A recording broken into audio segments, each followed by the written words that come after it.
ചിലപ്പോൾ നമുക്ക് രാവിലെ പോകേണ്ടി വരും, ചിലപ്പോൾ നമ്മൾ വന്ന് കിടക്കണ 10-11 മണിക്ക് കഴിയും, പിന്നെ നമ്മൾ രാവിലെ എനിക്ക് പോകേണ്ടി വരും. ഇതിങ്ങനെ ഒരു 10-14 ദിവസമൊക്കെ കഴിയുമ്പോൾ എന്താ ഞാനിത് ചെയ്തുകൊണ്ടിരിക്കണേന്നുള്ളൊരു സെൽഫ് സാധനം ചിലപ്പോൾ നമുക്ക് വിട്ടുപോകും. അതാണ് ഞാൻ ഉദ്ദേശിച്ചത്, അവിടുത്തെ ആ ഒരു കൾച്ചർ നല്ലതാണെന്ന് പറഞ്ഞാൽ.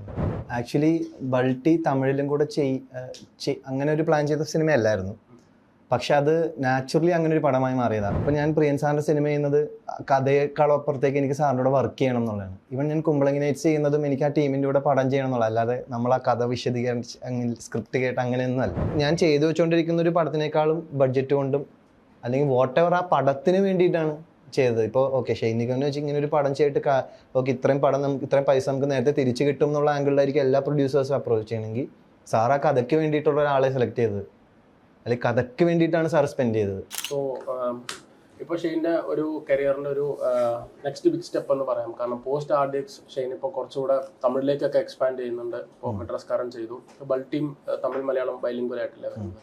അത് RDXൻ്റെ സക്സസിന് ശേഷം അവിടെ നിന്ന് കിട്ടുന്ന ഒരു അക്സെപ്റ്റൻസും കൂടെ മുന്നിൽ കണ്ടാണോ ഇപ്പോൾ സബ്ജക്ട് ചൂസ് ചെയ്യുന്നതിനകത്ത് അങ്ങനെ ഒരു ക്രൈറ്റീരിയ ഉണ്ടോ?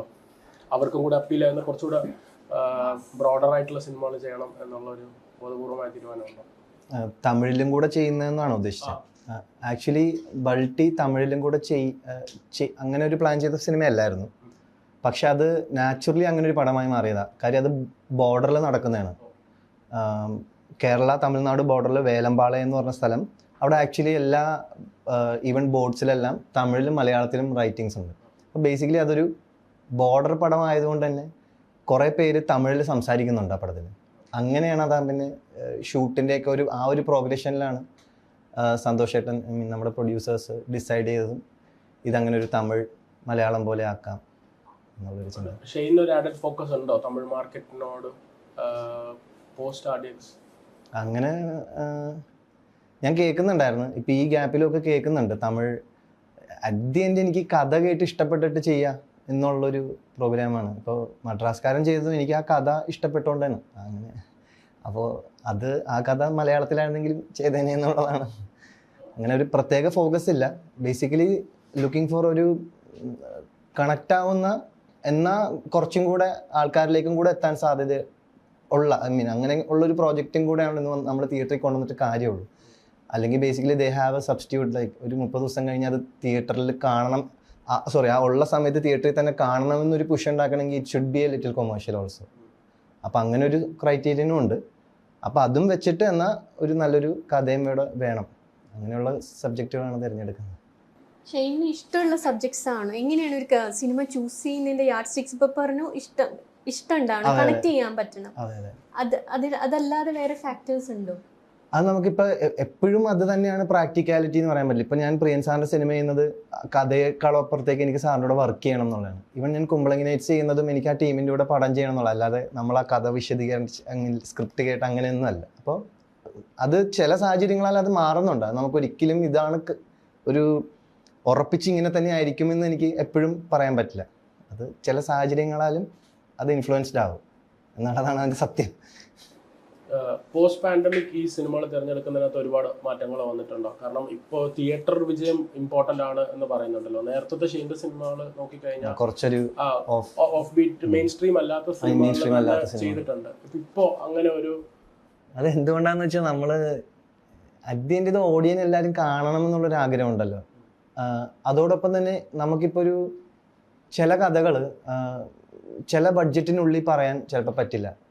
അപ്പോൾ അത് ബഡ്ജറ്റിനുള്ളിൽ പറയാൻ വേണ്ടി ഒരുപാട് സ്ട്രഗിളുകൾ പ്രീവിയസ് എൻ്റെ പടങ്ങളിൽ അനുഭവിച്ചിട്ടുണ്ട്. അപ്പോൾ ഞാൻ മനസ്സിലാക്കിയത് കുറച്ച് കൊമേഴ്ഷ്യാലിറ്റി എന്നാൽ ആ പടത്തിൻ്റെ കഥയോ അല്ലെങ്കിൽ അതിൻ്റെ ഇതിനോ ബാധിക്കാത്ത ലെവലിൽ അതിനുണ്ടെങ്കിൽ, അതായത് എന്നാൽ അതിനോടൊപ്പം തന്നെ നമുക്കൊരു സ്റ്റോറിയും ടെല് ചെയ്യാനുണ്ടെങ്കിൽ അതിന് ഇറ്റ്സ് എ ഫൈൻ ബാലൻസ് എന്ന് എനിക്ക് തോന്നി. അതായത് ഒരു ഭയങ്കര കൊമേഴ്ഷ്യൽ അങ്ങനത്തെ പടവുമല്ല, എന്നാൽ ഒരു മുമ്പ് വന്നിരുന്ന ടൈപ്പ് ഒരു ഓഫ് പരിപാടിയും അല്ല. എൻ്റെ ഇടയിൽ എവിടെയോ ഒരു മീറ്റർ കിട്ടിയാൽ നല്ലതായിരിക്കും എന്നുള്ളൊരു അങ്ങനെയുള്ള കഥകൾ ബോധപൂർവ്വം സെലക്ട് ചെയ്യാനായിട്ട് ഇപ്പോൾ ശ്രമിക്കുന്നുണ്ട്. മലയാളത്തെ അപേക്ഷിച്ച് തമിഴിൽ കുറച്ചും കൂടെ വർക്ക് ലൈഫ് ബാലൻസ് ഉണ്ടെന്ന് ഷെയ്ൻ പറഞ്ഞിട്ടുണ്ടാണ്. അതെ അതെ, അപ്പോഴത് വിശ്വസിക്കുന്നുണ്ടോ? വർക്ക് ലൈഫ് ബാലൻസ് ഉണ്ടെന്ന് തമിഴിൽ ഉണ്ടെന്ന് പറഞ്ഞിരുന്നു, ഇപ്പോഴും അത് വിശ്വസിക്കുന്നുണ്ടോ? അത് എന്തുകൊണ്ടാണ് മലയാളത്തിൽ ഇല്ലാത്തത് എന്നാണ്? വർക്ക് ലൈഫ് ബാലൻസ് എന്ന് ഉദ്ദേശിക്കുന്നത് ടൈമിൻ്റെ കാര്യം പറഞ്ഞതാണോ? യെസ്, അത് കറക്റ്റാണ്. അതായത് നമുക്കവിടെ മോർണിംഗ് ഒരു വാട്ട് എവർ ദ ടൈം വന്നു കഴിഞ്ഞാൽ നമുക്കത് ഈവനിങ് പരിപാടി കഴിയും, അവിടെ ഈവനിങ് കഴിയും. ചില ദിവസം മിക്ക സൺഡേസ് നമുക്ക് ഓഫായിരിക്കും.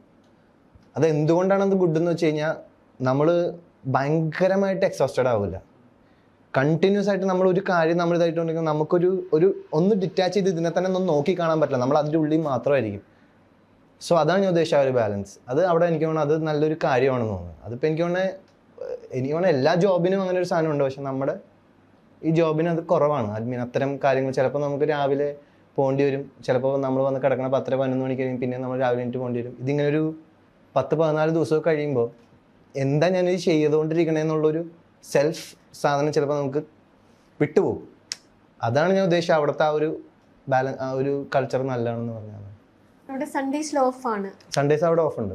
സൺഡേസ് അവർക്ക് വർക്ക് ചെയ്യണമെങ്കിൽ ഡബിൾ ബാറ്റ് കൊടുക്കണം. അതുകൊണ്ട് അവർ മിക്കപ്പോഴും അത്രയും ഒരു ആക്ടറിൻ്റെ ഡേറ്റിൻ്റെ പ്രശ്നം ഉണ്ടെങ്കിൽ മാത്രമേ അവർ അങ്ങനെ വെക്കുള്ളൂ, അല്ലെങ്കിൽ അവിടെ ഓഫായിരിക്കും. വേറെ എന്തെങ്കിലും ചേഞ്ചസ് ഷെയ്ൻ നോട്ടീസ് ചെയ്തോ? മലയാളത്തിലും തമിഴും വർക്ക് ചെയ്യുമ്പോൾ ആളുകളുടെ റിസപ്ഷൻ ആണെങ്കിലും പൊതുവേ ഉള്ളൊരു വർക്കിംഗ് അറ്റ്മോസ്ഫിയർ അങ്ങനെ എന്തെങ്കിലും? കുറേ ഇപ്പം ഈ പറഞ്ഞ പോലെ ഇതെല്ലാം വ്യക്തിപരമാണ് കേട്ടോ. ഇപ്പം ഞാൻ പറയുന്നത് ഇപ്പം എൻ്റെ ഒരു എക്സ്പീരിയൻസ് കൊണ്ട് തമിഴ് സിനിമ മൊത്തം അങ്ങനെയാണെന്ന് പറയാൻ നമുക്ക് പാടില്ലല്ലോ, അല്ലെങ്കിൽ എൻ്റെ ഒരു എക്സ്പീരിയൻസ് കൊണ്ട് മലയാള സിനിമ മൊത്തം ഇങ്ങനെയാണെന്ന് പറയാനും പാടില്ല.